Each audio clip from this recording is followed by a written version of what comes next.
They start at the beginning and they give themselves the time and space to think about what's written because it will benefit their child. Because this book and the others contain the vitamins, if you like, from the experience that I had teaching young children. And I know every parent I've met, without any hesitation, every parent wants the best for their children. They're not quite sure how to define that best, because even parents who are putting phenomenal pressure on children don't want to do that, but they want them to succeed. And so they feel they have no choice but to put pressure. But you do now. You do have a choice. And that choice is to educate them in a way that works alongside their core needs. And that's what I write about. Everyone, welcome back to Living the Next Chapter. I have a great guest on the podcast today, and she's going to help you drop some pennies. That's what she's going to help you do. We're going to actually drop some penny and drop some knowledge for you here on the podcast.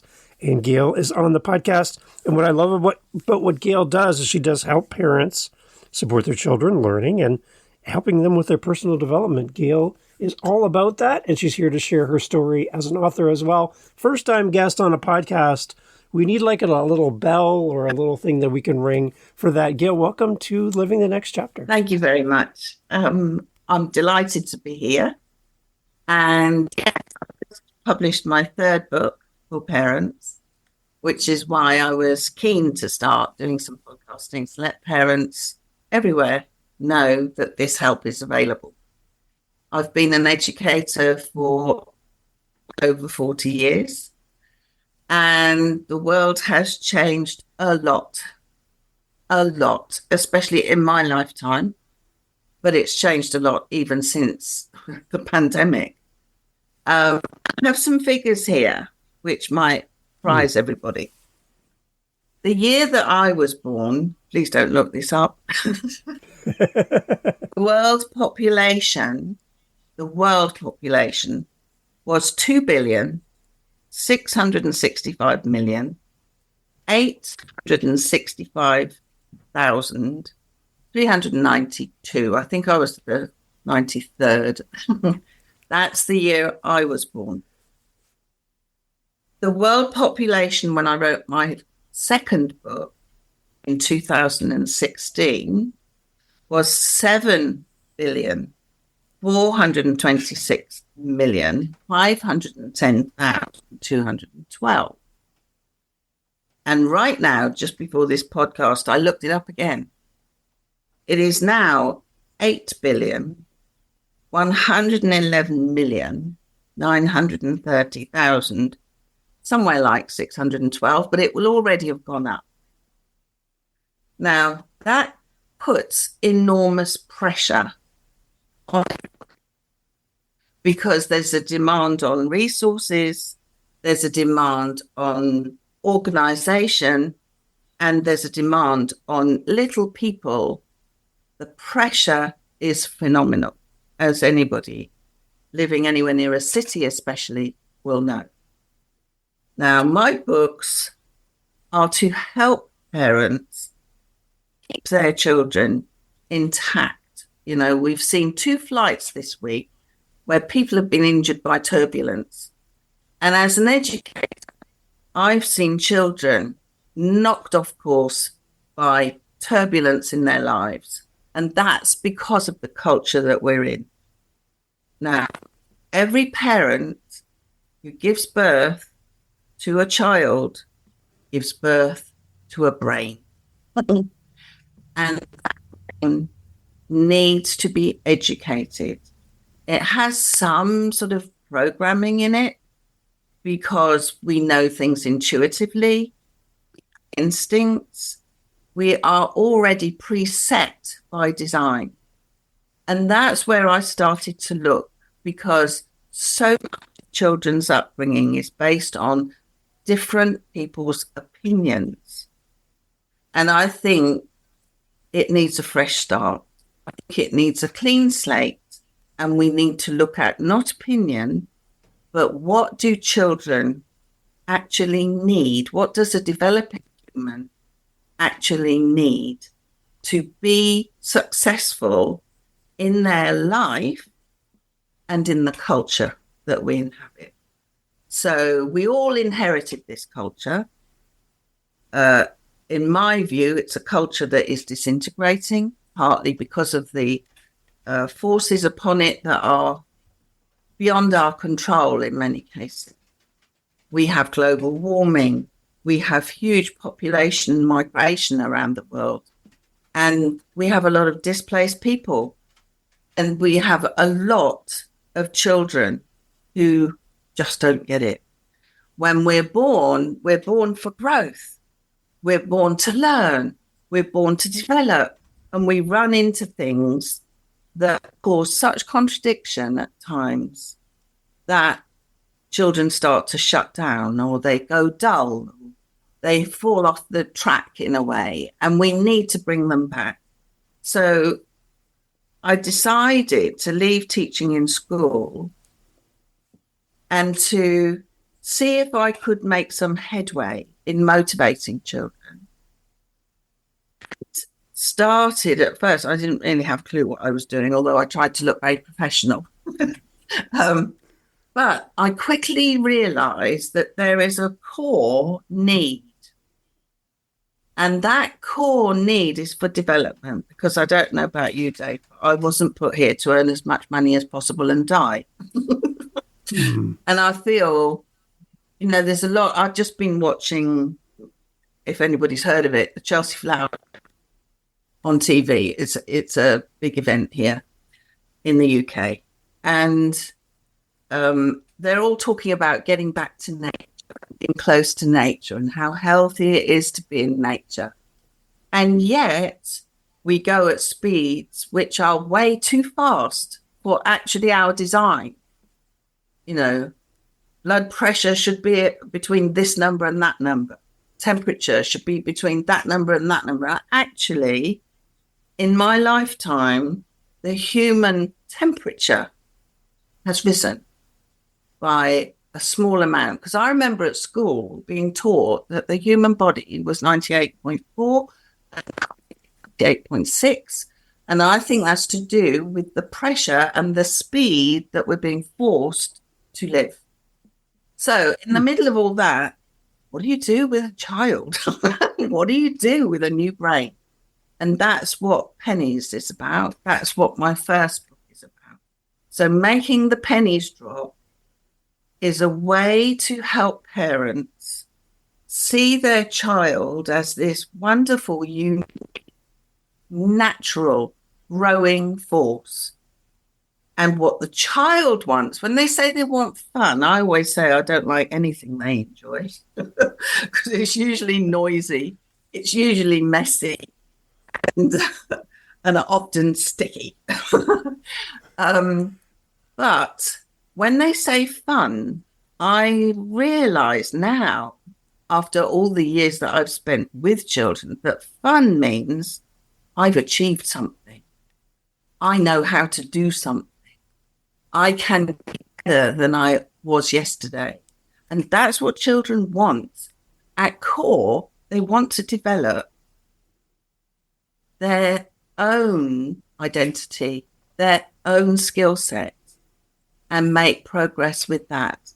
And so there is a set of skills called executive function skills, which is a wonderful name, isn't it? It puts everybody off. And that set of skills we all need. We all need, and we are good at some of them and not so good at others, but we don't usually talk about them until we're in therapy. And I thought, why don't we teach younger people these skills, how to develop these skills? Because actually the potential to develop these skills is already in us at birth. And children at birth, or as soon as they're, they can't, I say to the children, you can't do anything. You have to depend on everybody. All you can do is make noise, move, not about, but move and wriggle. And everybody has to pander to your every need until you start to develop. And children really want that. So I see them to be highly intelligent, because that's what a human being is, highly creative, birth. I don't see them to be empty.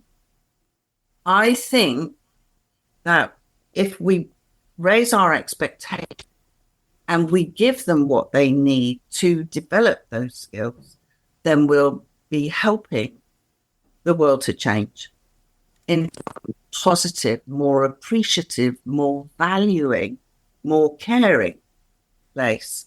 Because young children are so full of compassion and so full of love. And I love that about them. They don't bear grudges. They just get on with it, and yeah, they can scream and shout, but I love that. So that's what's driven me to write Pennies. First book, I'm going to re-edit and do a second edition because Pennies is parent friendly. I had 2 beta readers. I asked 10 people to read the book before I sent it for editing. And I said, you've got a month.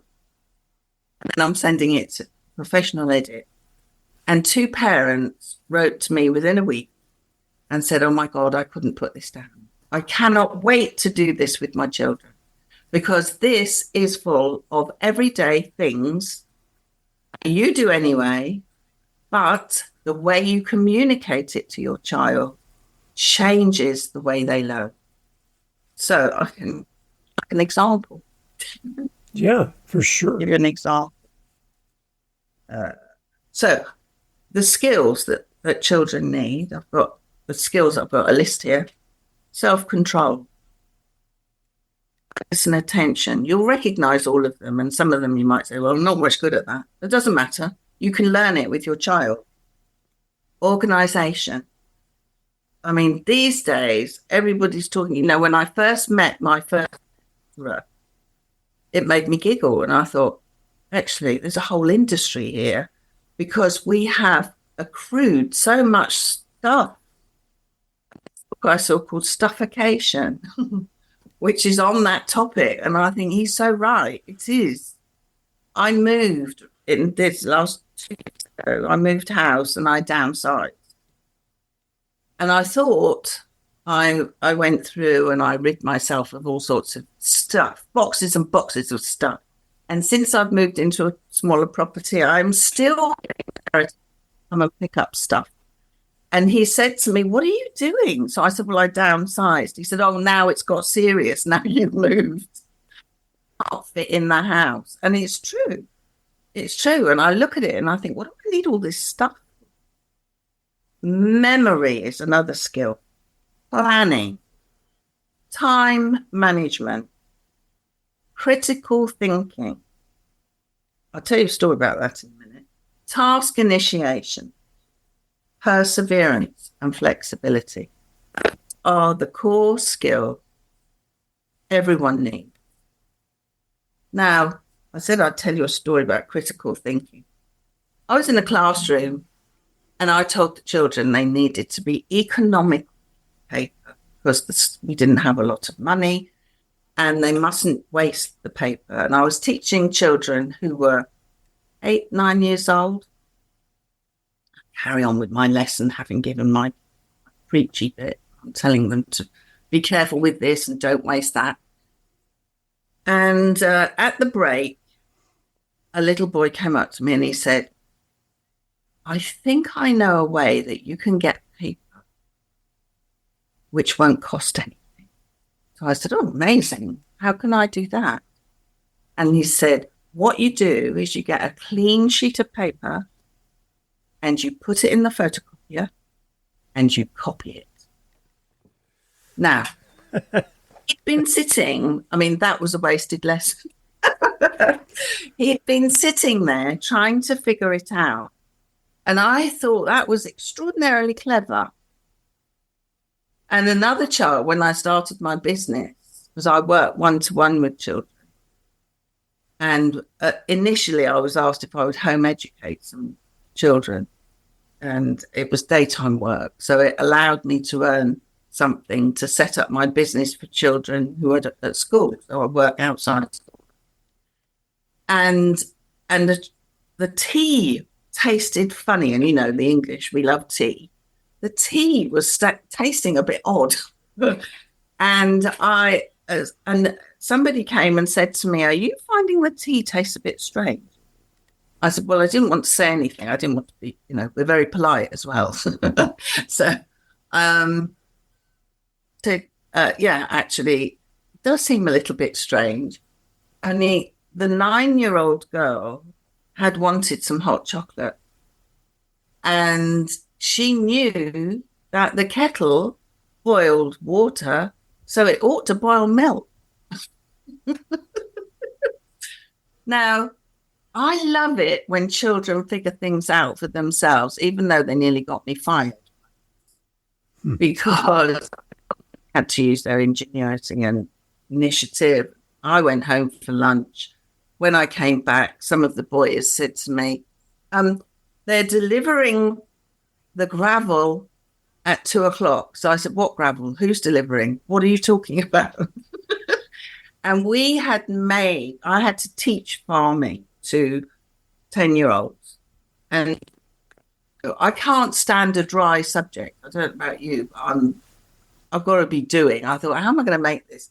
So I asked the head teacher or principal of the school, there's a little bit of land at the back. Can we make a farm on this land? It wasn't easy because it was derelict land. Anyway, we made little fields and we had little crops of tomatoes and courgettes. One of the dads got involved and he made us a little shed, and so we could put our tools. And the boys in the class, 2 of the boys had taken the initiative while I went to lunch to phone a local builder's yard and ask them if they had any spare gravel to make the paths. And they obliged. And I mean, normally you would say, "How dare you," you know, but I thought this was very clever. I did apologize to the builders on their behalf, but they liked the fact the boys took the initiative and they wanted to support it. And I said to the boys, "That's wonderful, but you are going to spend the afternoon moving the gravel from the front of the school to make those paths." And what is so wonderful is when children do something, then their brain starts to create neural pathways the minute it's born. And there's this fact really gets me. I put it into making the pennies drop because it just blew my mind. And do you know, here we go, 90% of brain development is complete by the age of 5. Wow. Yeah. Yeah. Wow. Yeah. 90%. 90%. And when the children are born, I think it's in there somewhere. By the time a child is 3 years old, it has, I'm pretty sure it's 3 trillion connections it's already made. And children's brains are making connections from the minute they arrive. That is fantastic. I love nature. And the thing is, when you plonk something so extraordinary down in the middle of the 21st century culture, it's going to make connections, but it doesn't know whether the connections are positive or negative until it's made them. And so I wanted to help parents work out how to get the best positive connection. And often parents are already doing the right things, but they're not explaining it to the child in the most productive way. So, for example, you see games. I mean, I'm surrounded by games. And you'll get a game and it will say, this will teach your child whatever. This will teach your child to. No, it won't. Not unless you tell your child that that's what it's learning. I remember a child once, I pointed something out on a book. We were looking at how to choose books, and something was written, and the word title was written. And I said, this says title. And he said, oh, I said tittle. I didn't get that. And why would they get it? Somebody brought me a teenager. Well, brought me. She was distraught because her teen was not studying, would not study. Lots of arguments, lots of upset. And I went to see him and I realized that he was completely overwhelmed by the fact that he did not know how to study. He was being told he had to revise for the important end of school exams. I don't know what they call them in Canada. But he was being told he had to study for his end of school. I mean, as a teenager, end of school exams. And he was given material by the teachers. He didn't know if the material he was given was as well as his books or instead of his books. He was told he was going to fail if he didn't get on with his work. And he felt like he was going to fail. And actually the story is in the book because he was completely overwhelmed. And so he wouldn't talk to him. He was, I'm sure everybody's seen a sulking teenager. You know what they look like. And the thing is, they don't want to hear what's wrong. They want to hear how to get right. And I think it took just 3 teaching sessions to put this boy into a situation. One was on planning his work and organising it, or explaining and who to ask for help, who to ask for what. And one was on how to actually approach revision and what that does in the brain.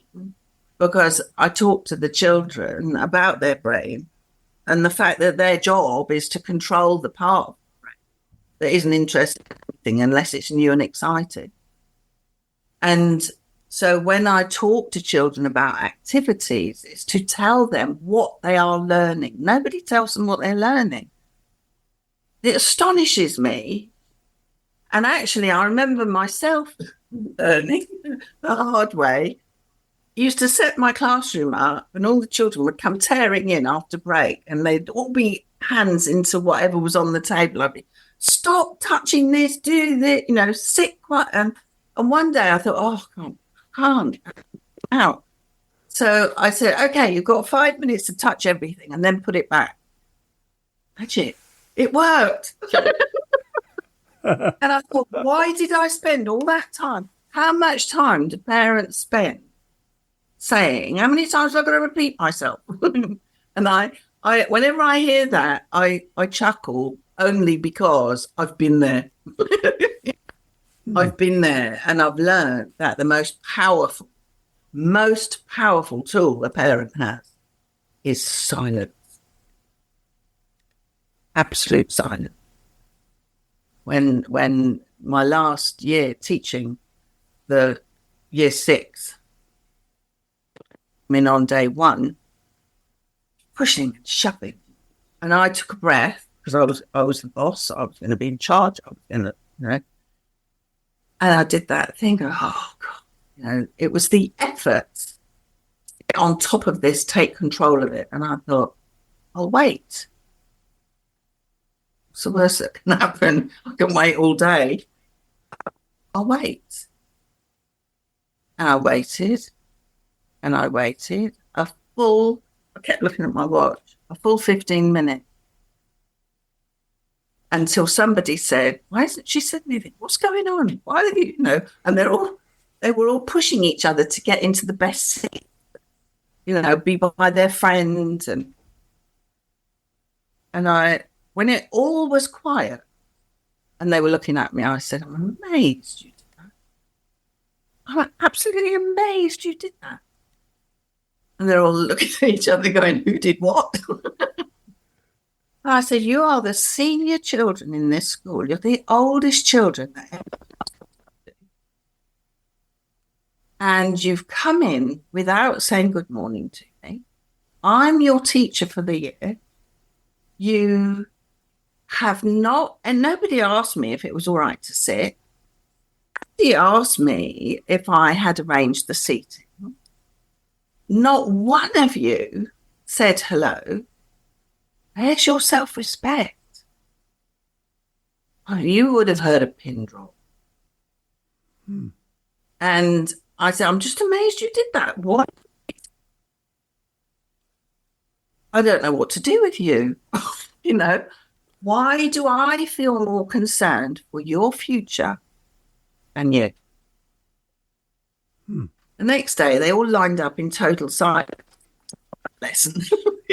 It's like, I want you to be you, but I want you to be the very best of you. Yeah. And children, if you let them grow, if we could put them in an ideal environment, I think a human being at its best is something so awesome. And to make 8 billion, every single one, all different, but all the same. Right. That is so fantastic. That's a fantastic power in the universe. And I want to see these little ones get a good shot at it and not be shut down. I put actually in making the penny drop, I thought, I know what I'm going to do. I'm going to give parents the assessment that I use so that they can step back, look at their child, look at the journey, because the first thing I do when I meet a parent, or if a parent wants me to help, I do a timeline of the child's life. And I want to know what events have happened in that life that child is having to process. Because the brain is probably exactly the same as brains 100 years ago, only marginally evolved further. But it's having to process so much more. Even now, can I divert for a moment? I'll tell you an extraordinary thing that I learned. I was teaching World War II, another exciting, exhilarating subject, 2 9-year-olds. And I thought, how can I make this more interesting? And this was not this was just an ordinary little school in a city and children not from privileged backgrounds. And I thought I'll play them some of Winston Churchill's speeches. That sounds thrilling, doesn't it? And I thought they wouldn't like it. And I got a tape, it was at the time, that dates me, but anyway, it was a tape of Churchill's speeches. And I said to them, okay, we're going to listen to the Prime Minister of the day. We're only going to listen to a little bit. And then we're going to talk about what you think. I put the tape on and the children were riveted. Absolutely, even the naughty ones, absolutely riveted. And I thought, when the speech was finished, they asked if they could have another one. I thought, okay, let's try this, pushing my luck. So I played another one. And I realized that the children now, this must have been about 25 years ago, actually, but the children now are mentally about as the people when the speeches were broadcast on the radio. Because those people didn't have internet. people didn't have TV as much. Those people did not work at that speed. And so these children had to that level, and they were 9 years old. It was a real eye opener for me. Yeah. And I know I've seen it for myself that too much screen time on phones can compromise learning. Right. I've seen it without a doubt. And without management of it, it is changing the physiology. That's the structure, that's the connections. It's changing that in children's brain. So my work has been, how do we keep human beings intact so that things that are in the world already that are not doing can be better managed so that we grow wonderful human beings. I love it. I love it. So for the parents that are going to be grabbing a copy of Making Pennies Drop, what is your love letter? What is your big wish for the parents as they grab a copy of your book? Beyond what we've already talked about, there's so many great things you brought up. But if you could talk to a parent who has your book in their hands, what is your special message to them before they start reading? Before they start reading, that they start at the beginning and they give themselves the time and space to think about what's written, because it will benefit their child. Because this book and the others contain the vitamins, if you like, from the experience that I had teaching young children. And I know every parent I've met, without any hesitation, every parent wants the best for their children. They're not quite sure how to define that best, because even parents who are putting phenomenal pressure on children don't want to do that, but they want them to succeed. And so they feel they have no choice but to put pressure. But you do now.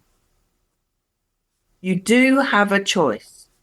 And that choice is to educate them in a way that works alongside their core needs. And that's what I write about. And it's not heavy. I put big writing on something to make it easier. There you go. So, and parents that have seen it have gone, oh, it's an easy read, thank goodness. So, yeah, I think that's it. It's, you can do it differently without changing yourself too much.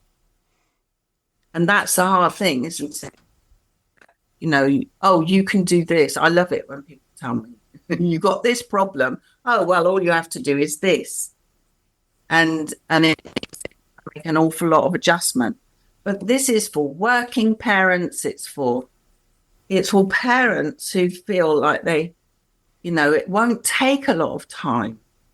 It's just looking at it slightly different, so that you take an everyday activity, and instead of saying, oh, this will teach you that, you tell them what you're teaching them. And then you can measure it. It's so much easier. It's so much, you know, it's so much easier. I remember in the pandemic saying to people, parents who had to home educate for the first time were at their children's poor concentration, or, you know, and they were feeling guilty that they couldn't occupy them for the same school hours as, you know, the same as school hours.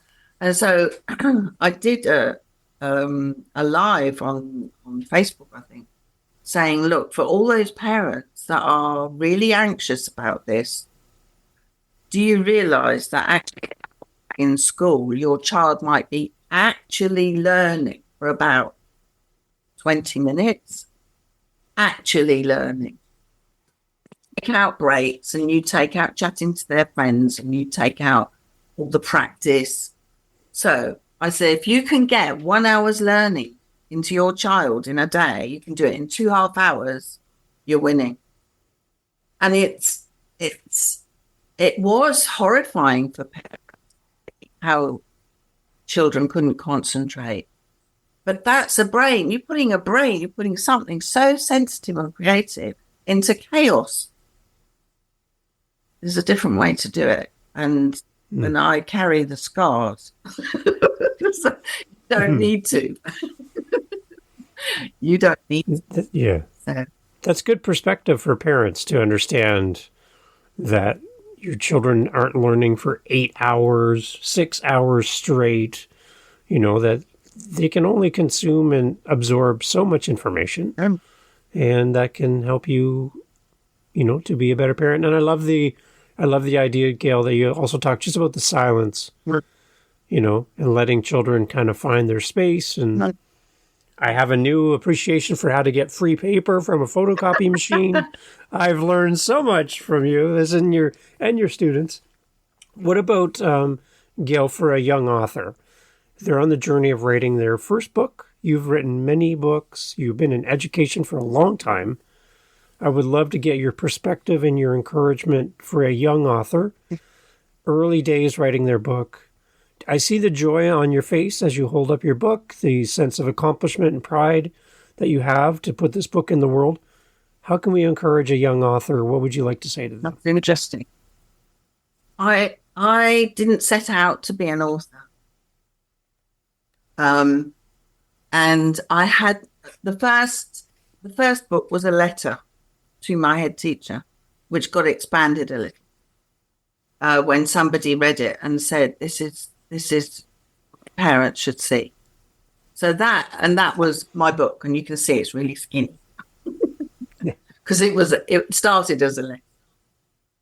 But as I went on working with children and realized there's a whole hidden curriculum that parents need to know, I thought, I've got to write another book. And this one's much better. And I started with a title. And the title was 100 Things to Learn Before You're 10. And I in my head for about 3 years. So if there's any young authors out there with a title and they don't know how to start, I'm there. And it just happened, and I didn't know how to start. And there's so much interference on us from outside, and so many things to do, especially when you're stuck. There's always something to do, isn't there? And so I took myself away on retreat, onto a writer's retreat. And this was no input at all, but they provide a space and food for you to go and write.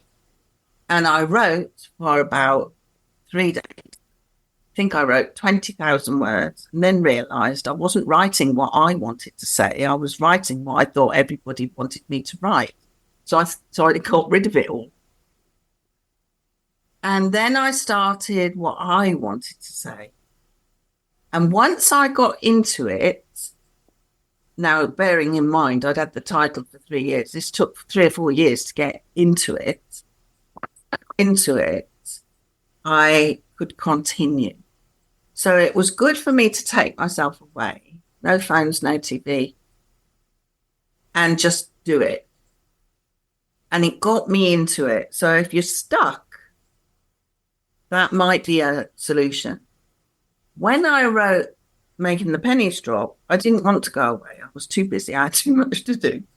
So I knew, because it was in my head to do it, and I started it, and then I didn't know what to do next. And then I had about 5,000 words, I think.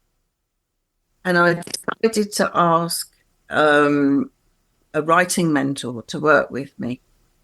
And she was fantastic because she said, I'm not going to interfere with your process, but I'm going to talk to you about how you structure your life to be able to write it. And so I was blocking out 2 hours out of my week, as often as I could. I think I was doing 3 2-hour lots a week. And when she said it, I thought, 2 hours, I'll never last 2 hours. you know? And I would make myself sit there because I knew she was going to say, how did you get on? and I couldn't say, well, I gave up. So it doesn't matter whether it's 2 hours a week or 6 hours a week, 2-hour slots. When I'd separated out that time in the diary, self-stick to it. And some days I would just write sort of nonsense, just write. And because at the same time, you're trying to get your brain in to engage. And that's hard. And it is hard to write a book. So, yeah, you do see delight on my face because I finished. And it took, I suppose, about a year to complete. And she kept saying, right, when you've done that bit, then you can have a 2-week break. And there was part of me thinking, oh, I don't want to have a break. I'll get on with it. But I realized afterwards how beneficial that was, because by having the break, it gave my brain a rest and it made me come back to it fresh. And then when I had the beta reader, she said, get 10 people to read it. I don't know 10 people. It's like, where am I going to find 10 people?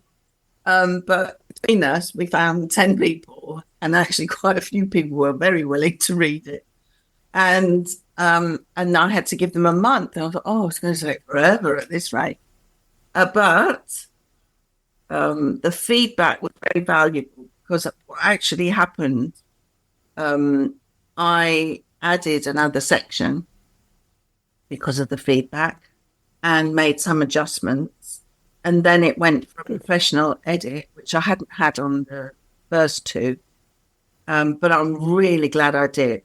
The professional edit meant, and she wrote to me and said, it might seem a little bit, can't remember the word she used, something like severe, but I want to help you get the best book possible. And I looked at what she was suggesting, and she was absolutely spot on. She said, you need an introduction to this bit, or you need a summary to that bit. And I'd put that section at the front. And so I've tried all these different methods for writing. The first one, that was the letter, was 3:00 in the morning. I just got up and wrote it. That was easy. The second one had the title, and I struggled to get 100 things. I had quite a lot, but now I've got, somebody said, are you putting a list? So I did put a list. Oh, that was hard work. So I'm reviewing that for a second edition and probably a different title. But making the pennies drop is fantastic. I love it. And I think if I'd had this at the beginning of my teaching career, I would have been more successful with the youngsters earlier. So, yeah. Excellent. So it's a great book for parents and for teachers. Oh, definitely, yeah. For sure. Anyone working with young children. Excellent. Yeah. I love it. Gail, well, you're a great guest. As a first-time guest on a podcast, spectacular. I learned so much from you. I can tell you're a teacher, and you have the heart of a teacher. I can hear it in your voice and everything that you do. And that's something, even if teachers move on to other pursuits in life, I don't think they can ever lose their heart of a teacher. You have it, and you're demonstrating it for us, and I really appreciate that. Gail, where do we find the books? Where do we connect with you? I know there's people who are going to want to have you on their podcast as a guest as well. They listen to the show. Yeah. So where do we go to connect with you? Okay. I have a website, and I'm on Instagram, Facebook. But the book is on Amazon. It's on Kobo. It's everywhere. But you can get access to it from my website as well. Yeah, that's perfect. Just give us the website one more time, Gail. www.lessons, that's plural, lessonsalive.com. Beautiful. Gail, thank you so much for being on the podcast. It's great to have you here, and I'm looking forward to maybe more books in the future and maybe coming back sometime. Oh, I'd love to, yes. will always be Excellent. precious to me. My There you go.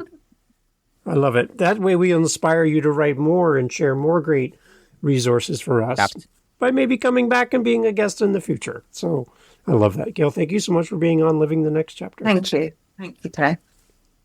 Excellent. Everyone, all the information for Gail and her great books, all included in the show notes as always. And when you buy the book, I see great reviews here for you, Gail, on Amazon. Everyone, please leave an amazing detailed review when you buy the books from our authors so that everyone knows how amazing the book is. Yeah. Please do that when you buy your books. It really does mean a lot to our authors. Gail, thank you so much for being on the show. Thank you. Thank you.